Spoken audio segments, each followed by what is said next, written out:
Ocupantes temporarios en un mundo cambiante. Los ganadores desarrollan nuevos rasgos y los perdedores se extinguen.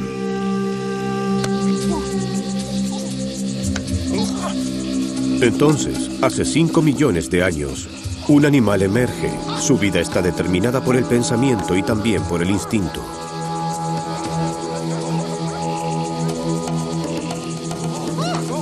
A medida que la mente de la criatura se expande, evoluciona hasta ser radicalmente nuevo, un ser humano. Pero ¿cómo es que ellos se transformaron en nosotros?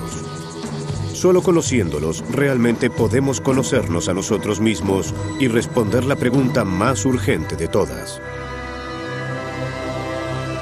Los humanos, ¿quiénes somos? El nacimiento de la mente humana.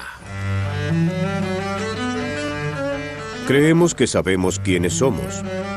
Homo sapiens, la especie más inteligente y versátil sobre la faz de la Tierra. Tantas cosas en nosotros son diferentes de otros animales. Nuestra música, nuestro movimiento, nuestras habilidades, nuestras voces y palabras. Somos suficientemente inteligentes como para vivir en cualquier lugar de nuestro planeta y aún para soñar con viajes a otros mundos.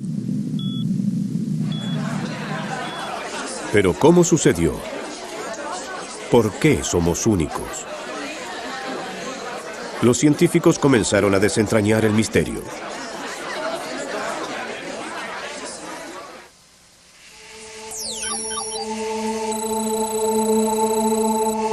Es una historia que comienza en África, hace más de 3 millones de años. Parado a mi derecha, se halla un antiguo pariente de los humanos llamado Australopithecus africanus, que vivió hace 3 millones de años. Como pueden ver, nuestro Australopithecus está en postura erguida y tiene proporciones corporales algo primitivas, con brazos relativamente largos y piernas relativamente cortas. Esta es una de las razones por la que es habitual que los paleoantropólogos llamen a estos primeros humanos simios bípedos. Los científicos lo llaman bipedismo. Comienza con una sola familia de simios que lleva una nueva mutación genética. Genes que pueden permitirles caminar de una nueva forma. Y prosperar. La evolución no es algo que ocurra simplemente por demanda. Es un proceso de selección entre variaciones que surgen espontáneamente y sin ninguna razón en particular. Pero, ¿qué hay en el hecho de caminar sobre 2 pies que ayude tanto? La respuesta podría estar en el clima. Una vez, África fue un sitio muy diferente. No hay desierto del Sahara ni llanura de Serengeti, solo espesas selvas. El paraíso, si uno vive en los árboles. Pero hace 5 millones de años, una era de enfriamiento global comienza. Hay una era glacial en la Antártida y los glaciares reptan hacia el norte, robando la humedad de los océanos y las nubes. El África se seca. Aquellas junglas impenetrables se dividen en selvas, bosques y llanuras. Pero este desastre no detiene a los hombres simios. Lejos de ello.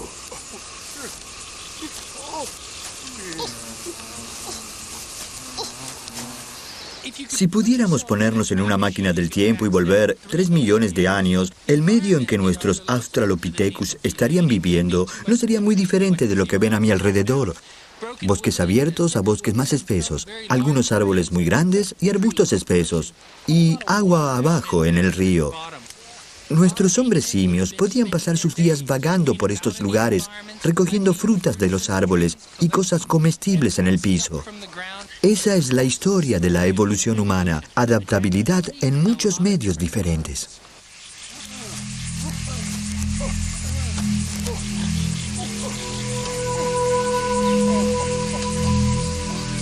Los Australopithecus pueden caminar desde un pequeño manchón de bosque hasta el próximo. Son suficientemente altos como para ver el peligro viniendo a través del pasto. Estos fenómenos se convierten en los supervivientes. Pero la mayoría de los que caminan sobre sus nudillos no se adaptan. Las selvas en disminución reducen su provisión de alimento y los exponen a depredadores veloces en el límite del bosque.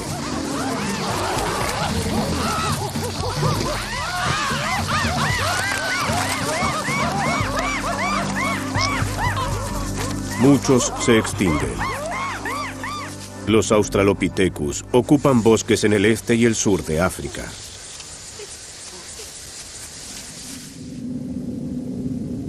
Es un número ganador en la lotería de la evolución.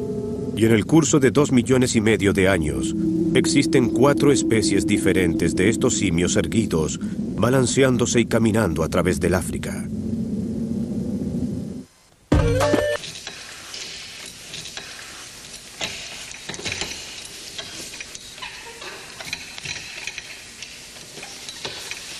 Nuestros cuerpos mantienen esta misma marca básica.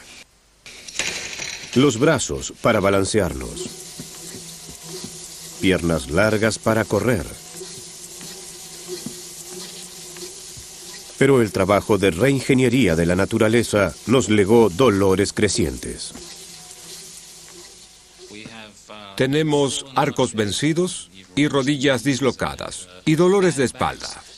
Todos ellos son legados por haber adquirido un esqueleto esencialmente cuadrúpedo, un esqueleto de 4 patas, y ponerlo en posición erguida.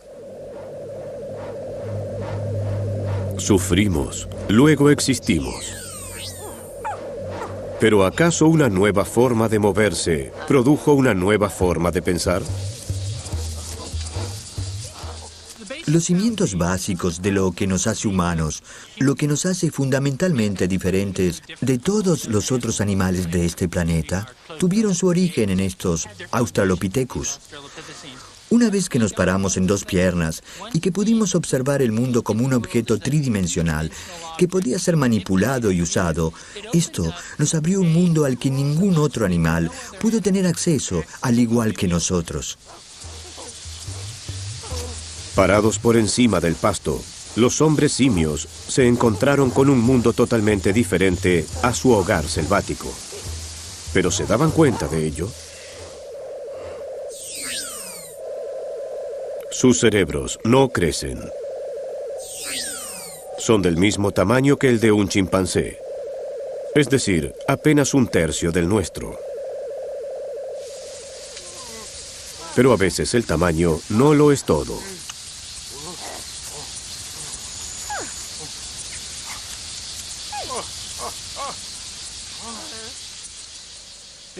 En mi mano tengo el cerebro de un Australopithecus y tratamos de comprender qué diferencia hay entre este cerebro de Australopithecus y el del chimpancé. Esta área es una pista clave. Se movió a la parte posterior del cráneo, dejando más espacio cerebral en el frente para lidiar con los nuevos problemas. Le permitiría al animal reconocer mejor las caras, realizar comportamientos sociales complejos, definir lugares de alimentación y estanques. De hecho, está expandiendo su adaptación ambiental. Las reglas son claras y crueles. Usa tu inteligencia para salir a campo abierto y comer rápido, antes de que algo te coma a ti. Debieron estar en peligro constante. Entonces, creo que una de las cosas que debía ser importante era aprender las señales de la naturaleza. Aprender qué significan las huellas en el suelo, manchas de sangre, vegetación rota y todo eso. Y esto es algo ante lo cual los monos y los simios son totalmente ciegos.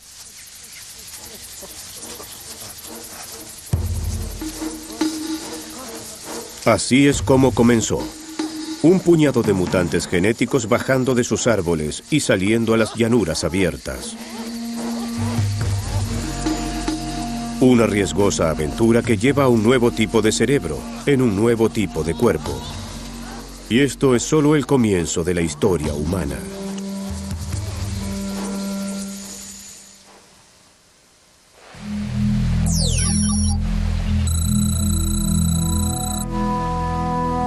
Los Australopithecus se desarrollan en África durante 2,5 millones de años.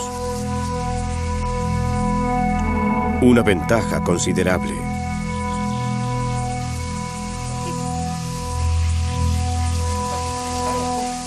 Pero entonces, los hombres simios comienzan a morir. Y una vez más pueden culpar al clima.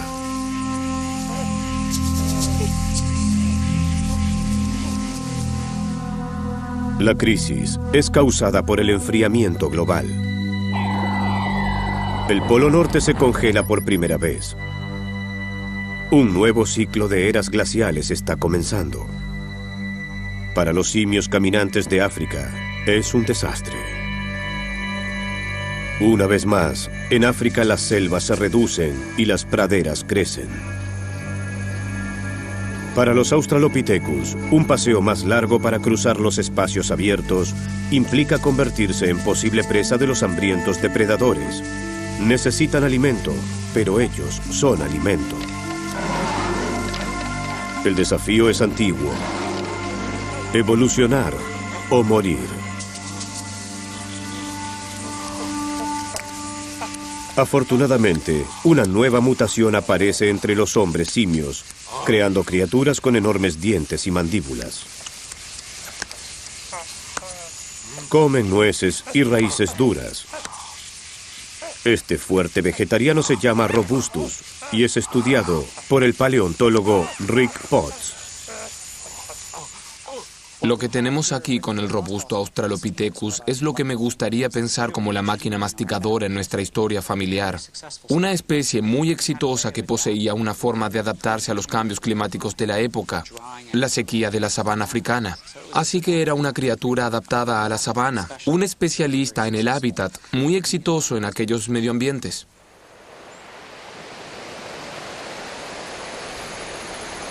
Nuevas eras glaciales determinaron que África se transformara en una montaña rusa de siglos secos y húmedos.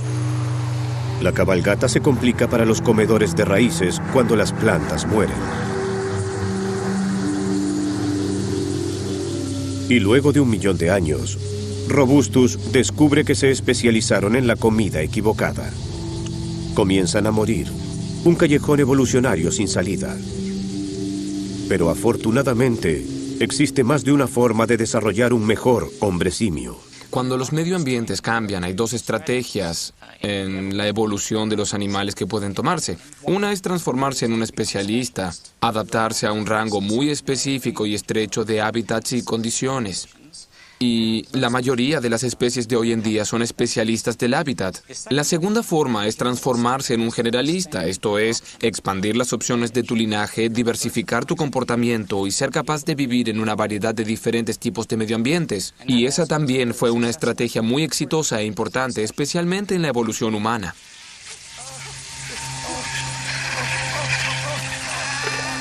Al mismo tiempo, otra especie de Australopithecus está emergiendo.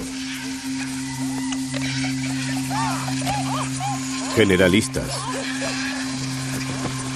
Capaces de agregar carne a sus comidas, fresca o putrefacta.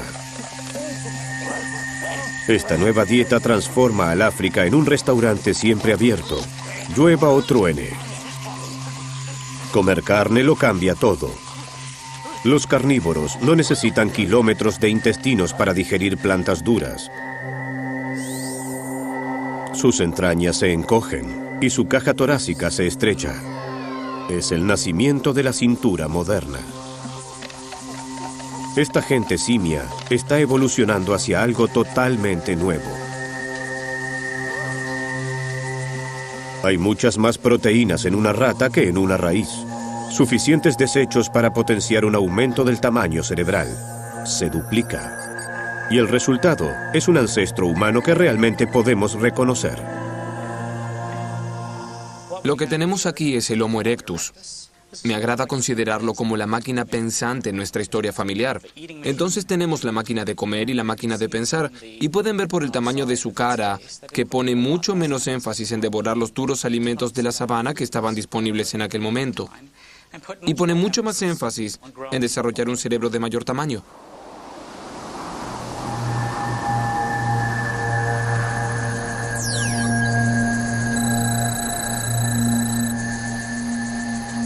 El humano que emerge hace 1.800.000 años es una obra de arte de la evolución. Alto y delgado, rápido y astuto.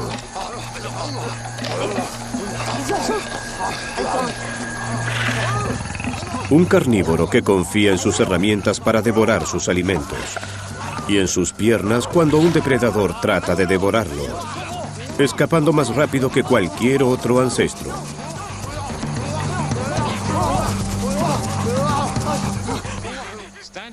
Parado junto a mí, tenemos a un Homo ergaster macho, o también conocido como el primer Homo erectus africano. Este era un miembro de las primeras especies humanas que conocemos. Tenía proporciones corporales exactamente como las nuestras. Poseían cerebros relativamente pequeños, solo la mitad del nuestro, pero un rostro reducido, y generalmente se parecían mucho más a nosotros que sus predecesores. Homo erectus es el primer hombre de 1,80 m, el primer humano que se siente verdaderamente cómodo en el campo. Un cazador y carroñero cuya dieta de altas proteínas va directamente a su cabeza. Su nuevo cerebro es el más grande jamás visto entre los primates.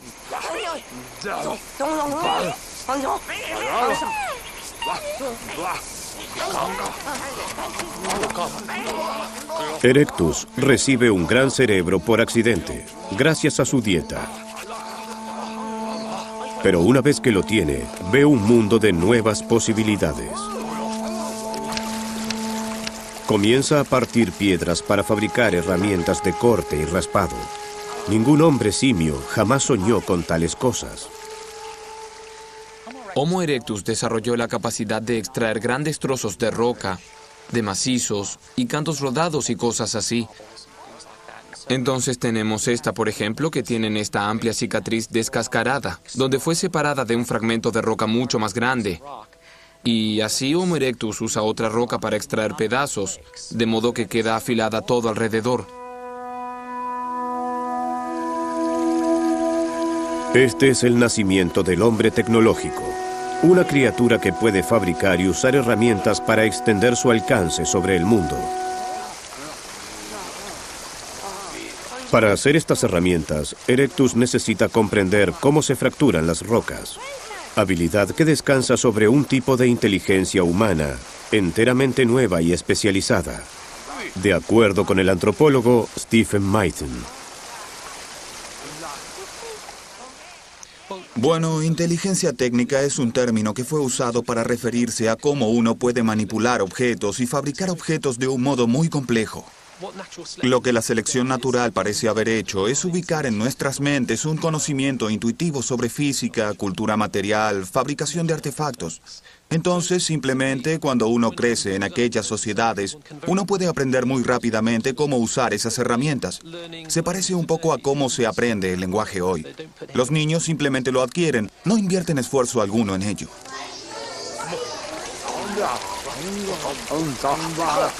Podemos ver una sombra de nosotros mismos en este temprano prodigio de las llanuras africanas.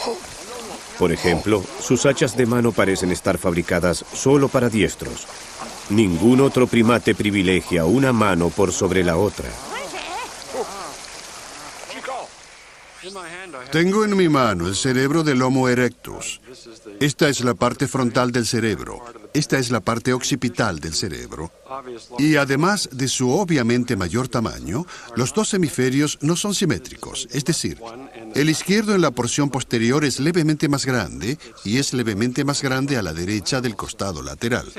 Creemos que esto tiene que ver con el carácter de zurdo o diestro y nos brinda la primera evidencia de la destreza en el registro fósil. Nuestros cuerpos aún funcionan sobre esta división derecha-izquierda. Nos permite ejecutar movimientos complicados y concebir pensamientos más allá de cualquier otro animal. Pensamos con ambos lados del cerebro para hacer diferentes cosas. Por ejemplo, si estoy tratando de escribir una oración, probablemente voy a usar mi hemisferio izquierdo más que el derecho. Por otra parte, si estoy haciendo una pintura y tratando de conseguir cierta emoción y contexto en ella, es más probable que use mi hemisferio derecho para lograrlo.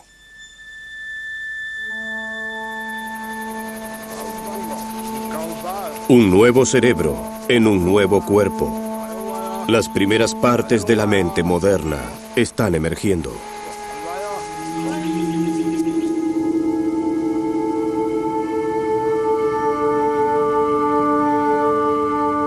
Con Erectus, estamos a más de la mitad del camino entre el simio y nosotros. Pero todavía le debemos una nueva habilidad al Erectus, una que cambiará el mundo. Homo erectus confía más que en herramientas para sobrevivir en las hostiles y hambrientas llanuras del África. Es la parte del menú africano y descubre que hay mayor seguridad en la cantidad.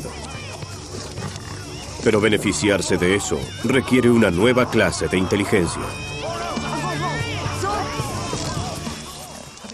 Tener una inteligencia social, ser capaz de funcionar exitosamente con otros, apreciar los problemas de otra gente y sus sentimientos y emociones, es muy importante para un grupo social exitoso.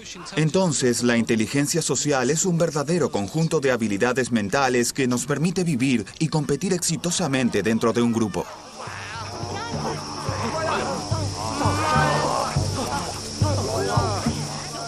Erectus vive en grupos de hasta 100 personas. Mucho más grandes que cualquier sociedad simia. Para permanecer juntos, necesitan comunicarse. Pero, ¿cuánto de este lenguaje hereda de los simios?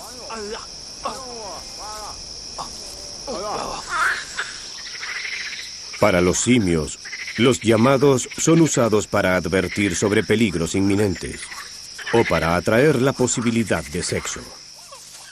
Un chimpancé puede indicar a través de algún llamado que está hambriento o que está furioso con uno de sus colegas.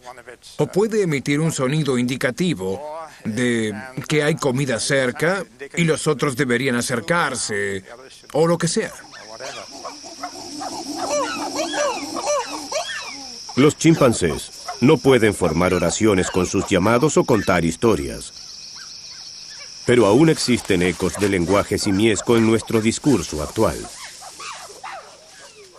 Bien, cuando reímos o lloramos o hacemos gestos o cuando amenazamos gente, estamos haciendo en gran medida lo que hacen los animales con su sistema de llamados. Es una herramienta de supervivencia y es extremadamente útil. La gente puede gritar, sollozar, reír. Todas estas son las cosas, una especie de sistema humano de llamados, si cabe, que coexisten por completo junto al lenguaje.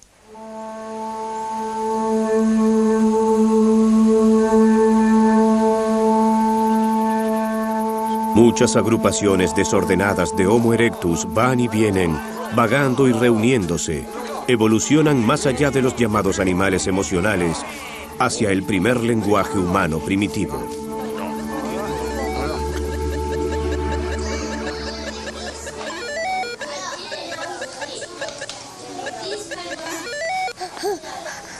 Algunos lingüistas creen que podemos oír los patrones de habla del Homo erectus en las voces de nuestros niños más pequeños. Como muchos mamíferos, Erectus y los niños humanos modernos nacen con laringes altas. Esto restringe el rango de sonidos que pueden emitir, produciendo lo que llamamos medialengua. Los niños modernos crecen a partir de ella.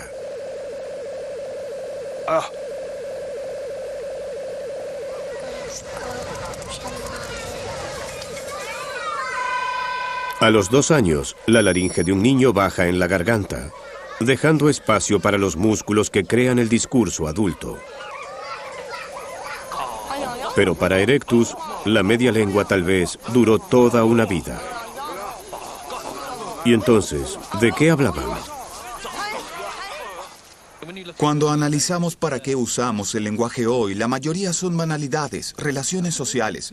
Pienso que nuestro actual amor por lo banal es una resaca evolucionaria. Nos dice a partir de dónde se originó el lenguaje. Este vínculo con la conversación moderna es intrigante, pero el lingüista Derek Bickerton piensa que el Homo erectus tenía en mente asuntos más urgentes. Él cree que las primeras oraciones humanas fueron instrucciones acerca de dónde se serviría la cena. En principio sería posible que uno de esos grupos en busca de alimentos tomara algo de comida y la trajera de regreso y luego hicieran una especie de pantomima. Es mucho más económico si lo reduces a palabras. El resto del grupo se acercaría con piedras y palos y ahuyentaría a las hienas. Y comida para una semana. Los lingüistas llaman a esta forma sencilla de discurso protolenguaje. Es bastante probable que en las etapas tempranas del desarrollo del protolenguaje, el Homo erectus usara el mismo tipo de emisiones de 1 o 2 palabras que los niños pequeños, es decir, los niños menores de 2 años, típicamente usan. Herramientas de piedra y un lenguaje sencillo le dan a Erectus una ventaja evolucionaria. Sobrevive hasta mucho después que los hombres simios se extinguieron por completo.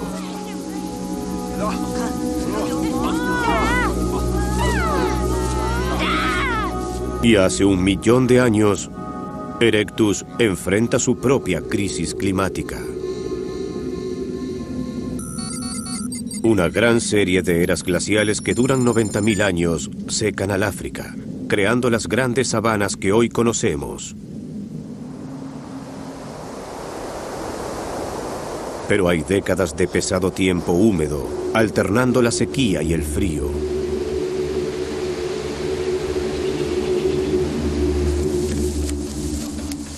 Cuando el menú cambia, Erectus debe elegir nuevos animales y plantas para comer. Su sociedad está suficientemente organizada como para empacar y emigrar según las estaciones. Son los primeros nómades, siguiendo grandes migraciones de animales hacia lo profundo de territorios desconocidos.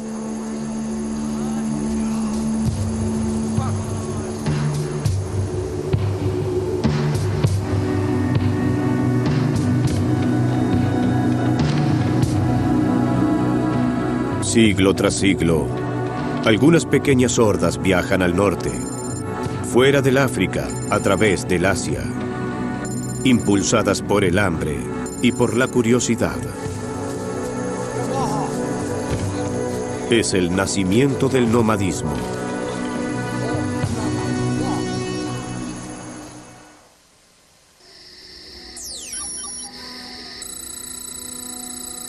Hace 800.000 años, Homo erectus se convierte en el primer humano en llegar a Europa, entrando por España. Pero mientras Erectus se expande y explora, la evolución humana se detuvo.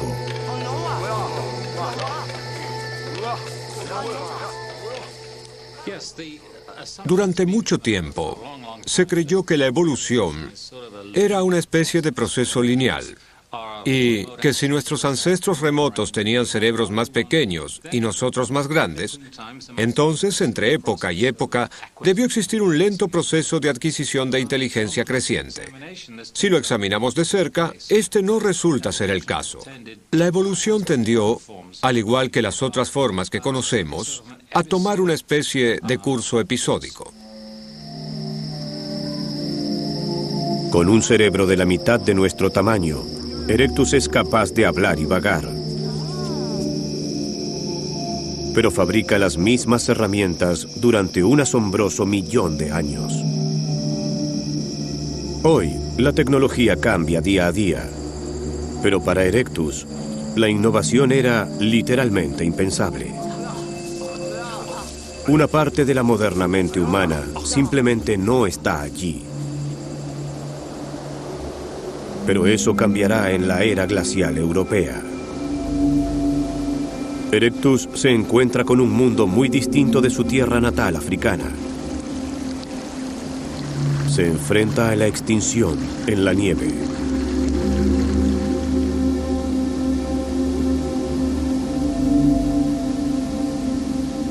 Pero aquí, la evolución entra en una nueva fase de creatividad. El aislamiento puede brindar una ventaja selectiva, permitiendo que ciertos rasgos se adueñen, por así decirlo, de una población y permitiendo entonces que esa población, una vez que el aislamiento concluye, se expanda. Hay mucho espacio en Europa para aislarse y para que nuevas castas de humanos aparezcan. El tamaño del cerebro comienza a crecer. Primero, hace unos 500.000 años. Y luego, hace unos 200.000 años, un cerebro del mismo tamaño que el nuestro en una criatura llamada Neandertal.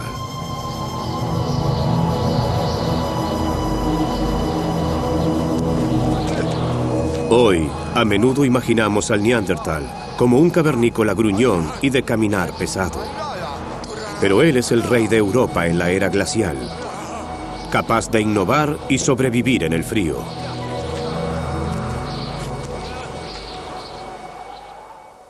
Este caballero que se encuentra a mi derecha es un neandertal. Como pueden ver, es un poco más bajo que yo, lo que es muy típico en los neandertales europeos del período. Pero tenía una estructura corporal esencialmente moderna, si bien sus huesos eran muy pesados y sus articulaciones muy ruidosas.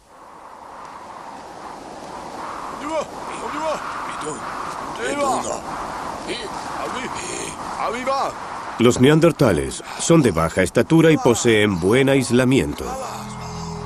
Están hechos para sobrevivir al frío.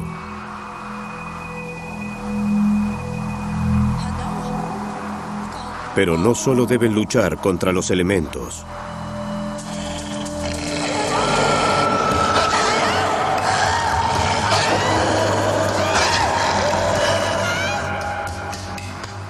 Hay evidencias de que los neandertales estaban en muchos casos cazando en cotos cerrados a sus presas. Y quizás sea por eso que muchos neandertales presentan heridas, fracturas. Muchas de ellas podrían deberse a accidentes de cacería.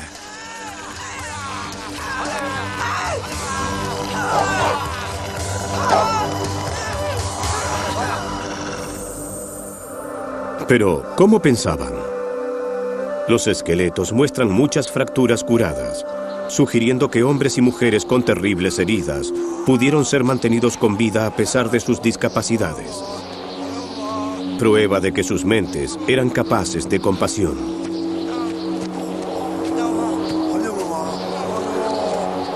Otra pista del comportamiento de los neandertales proviene de la forma de sus cerebros. Si observan el cerebro del Neandertal, todas las estructuras que ven en él son casi exactamente las mismas que verían en el cerebro humano moderno. En otras palabras, no vemos diferencias esenciales entre el cerebro del Neandertal y el cerebro humano moderno. Y por ende, creemos que los patrones de comportamiento eran exactamente como los del Homo sapiens moderno. Pero no todos concuerdan. Algunos sospechan que los pensamientos del Neandertal eran muy diferentes de los nuestros. Poseen una mente fragmentada, según Stephen Mason. Pienso que los neandertales tenían lo que yo llamo una mentalidad de dominio específico. Tenían estas inteligencias separadas que no estaban totalmente interconectadas. Para los neandertales, tal vez era imposible fabricar una herramienta y soñar despiertos al mismo tiempo. Creo que de muchas maneras los neandertales eran mejores para pensar sobre algunas cosas de lo que somos hoy, porque pienso que sus poderes de concentración debieron ser inmensos. Entonces, cuando estaban fabricando sus herramientas de piedra, no se distraían, solo se limitaban a hacerlas. Los neandertales vivieron hace tan poco tiempo que muchos científicos creen que deben ser nuestros antepasados directos. Una teoría que ahora puede ser verificada.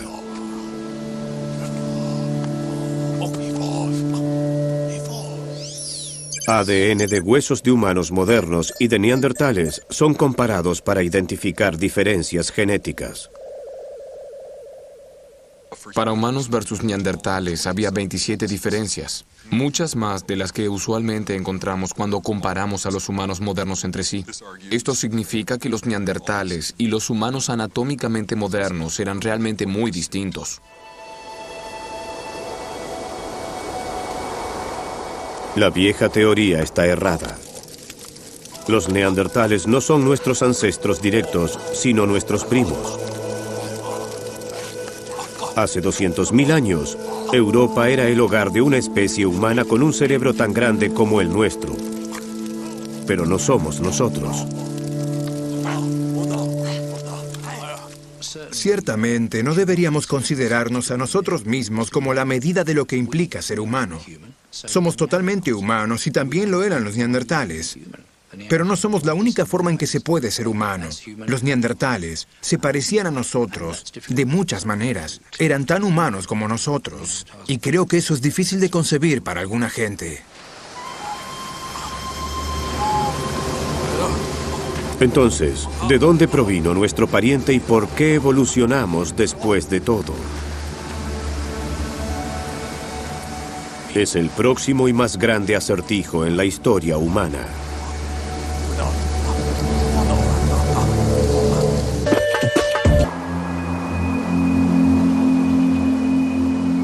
No es fácil encontrar los huesos del primer Homo sapiens.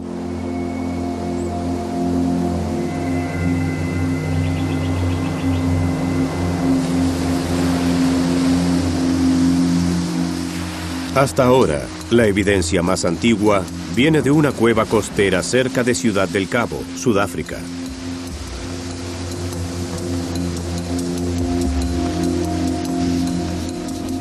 Los huesos tienen 120.000 años. Hilary Deacon pasó 15 años estudiando este sitio.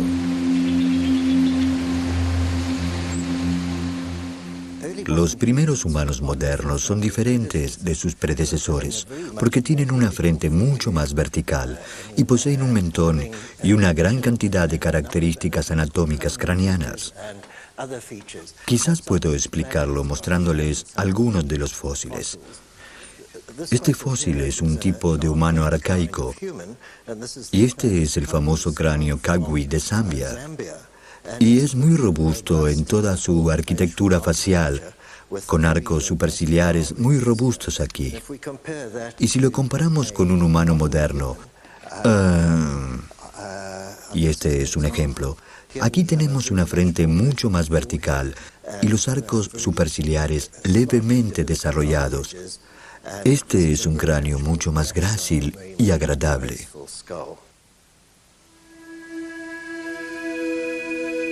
A partir de herramientas y fragmentos de hueso, los investigadores buscan pistas para desentrañar la estructura de la sociedad humana. Estos humanos modernos usan herramientas similares a las inventadas por los neandertales en la lejana Europa. Lanzas y cuchillos de roca proveen una dieta constante de focas, pingüinos y peces. Pero los científicos dudan que estos fuesen los primeros humanos.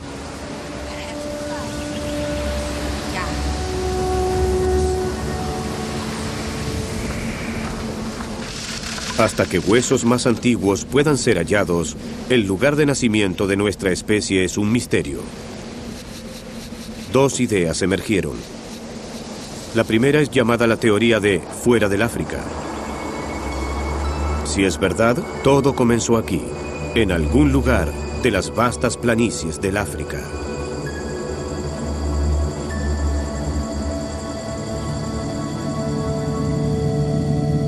¿O acaso el Homo sapiens evolucionó simultáneamente en diversos lugares de 3 continentes?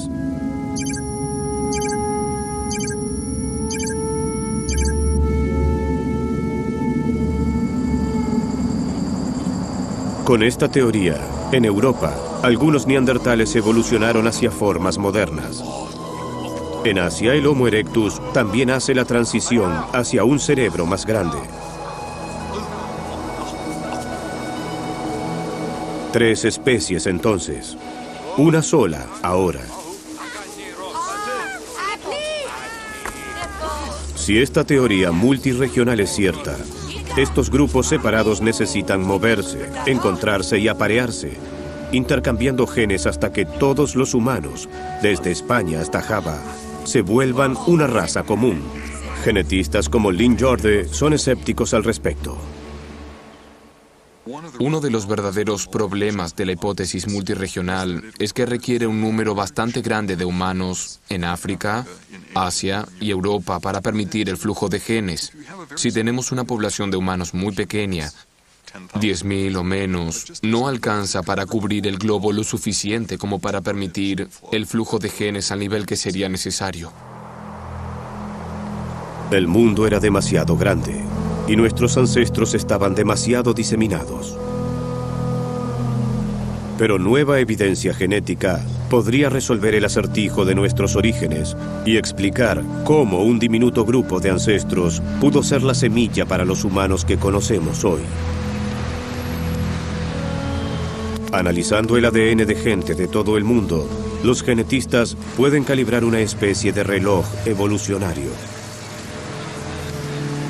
Buscan mutaciones, cambios inocuos y azarosos en nuestro ADN que se acumulan con el tiempo.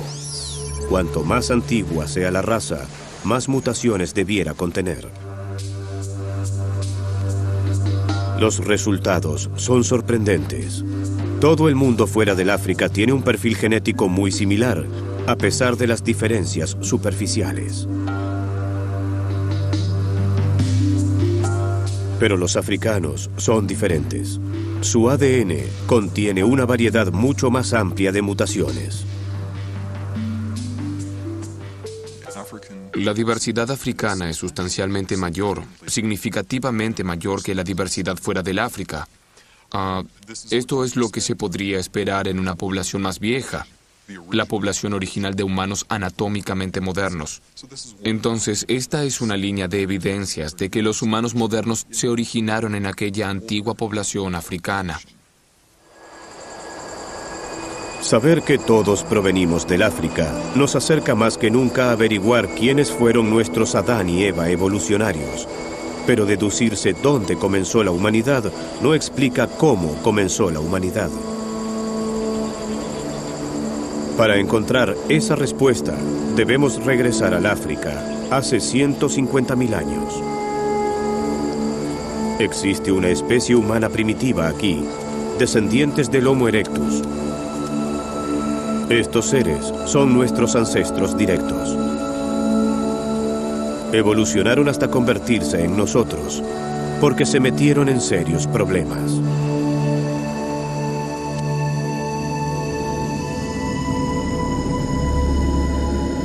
Europa está congelada y África está totalmente asolada por la sequía.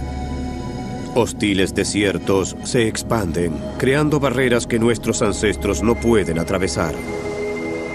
Las hordas quedan atrapadas y aisladas en las costas y en pequeñas comunidades selváticas. Los genetistas sospechan que una nueva mutación ocurre, una que lo cambia todo. Lo que hizo especiales a los humanos modernos tiene que ver con nuestras capacidades mentales.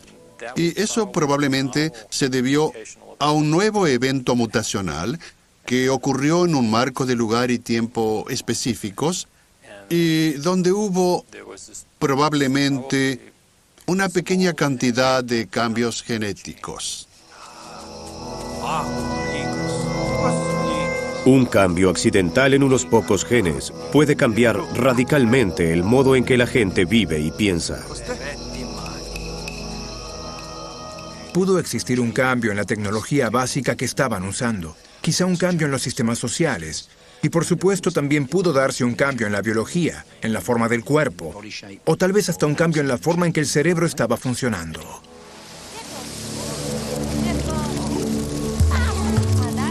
Algo nuevo apareció sobre la Tierra. Un pequeño clan de humanos que son los ancestros de todos los humanos que hay hoy. Poseen un nuevo tipo de mente, un conjunto de habilidades que les confiere una forma de pensar diferente, nuestra forma de pensar. Hicieron falta 5 millones de años para que nuestra raza y nuestra mente evolucionaran. Durante la mayor parte de la historia, fuimos hombres simios, y casi en el último minuto, los primeros humanos verdaderamente inteligentes aparecieron en forma de neandertales, y luego, poco más tarde, en nosotros mismos. Los primeros Homo sapiens son la especie humana más joven de todas, pero no están solos. En Europa, los neandertales continúan su lucha para sobrevivir en la edad de hielo. En Asia, Homo erectus sigue haciéndose fuerte.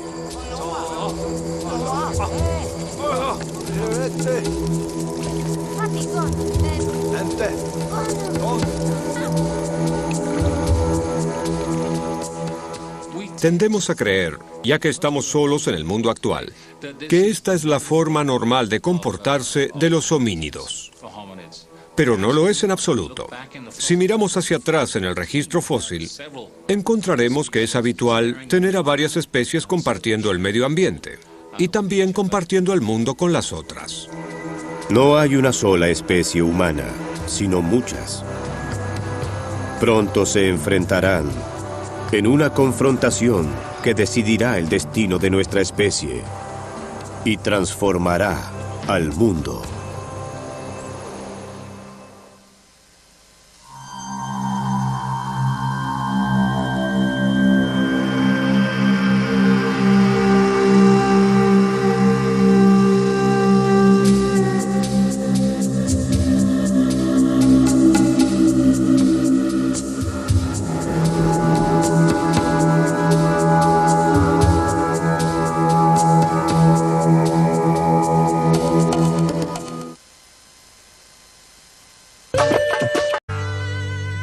Nuestra música,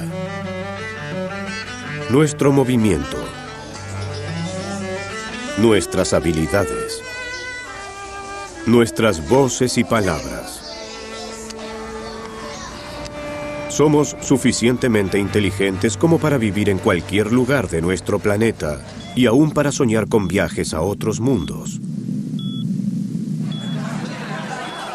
Pero ¿cómo sucedió? ¿Por qué somos únicos? Los científicos comenzaron a desentrañar el misterio.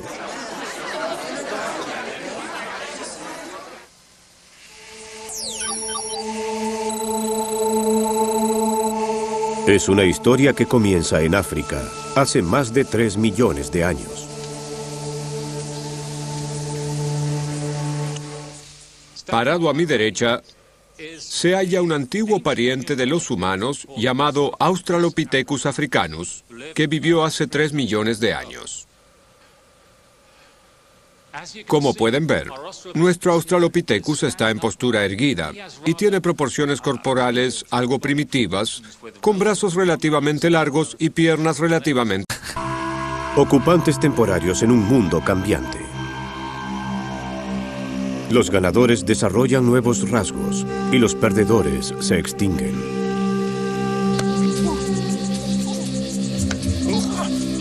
Entonces, hace 5 millones de años, un animal emerge. Su vida está determinada por el pensamiento y también por el instinto.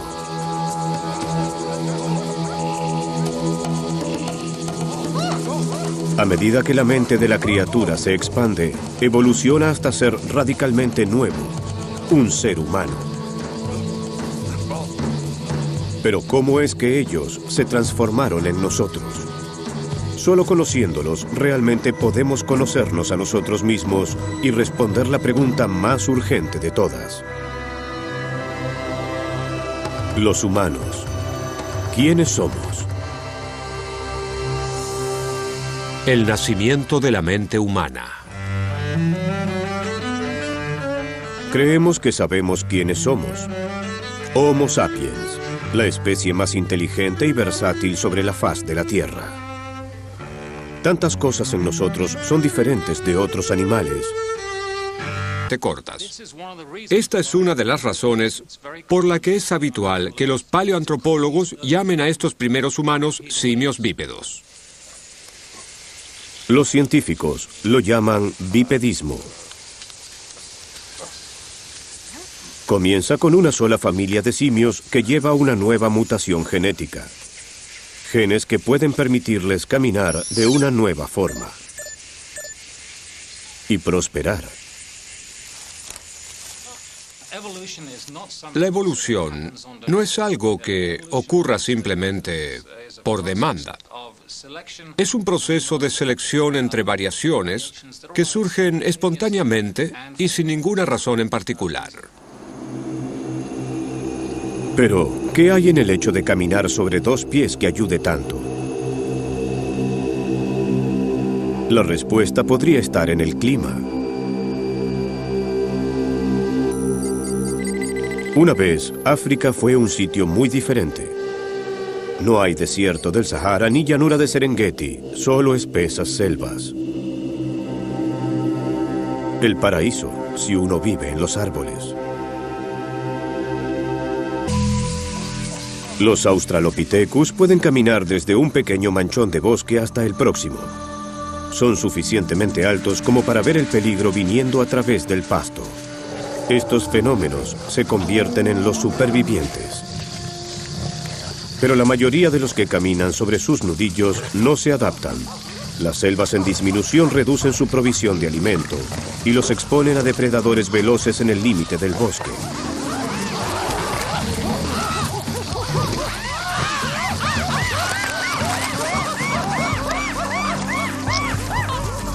Muchos se extinguen. Los Australopithecus ocupan bosques en el este y el sur de África.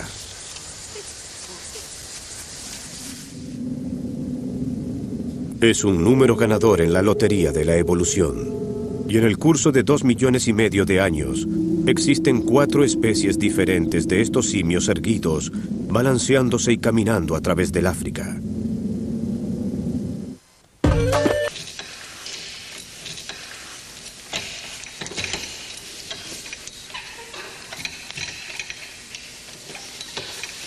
Nuestros cuerpos mantienen esta misma marca, pero hace 5 millones de años, una era de enfriamiento global comienza. Hay una era glacial en la Antártida y los glaciares reptan hacia el norte, robando la humedad de los océanos y las nubes. El África se seca. Aquellas junglas impenetrables se dividen en selvas, bosques y llanuras. Pero este desastre no detiene a los hombres simios. Lejos de ello.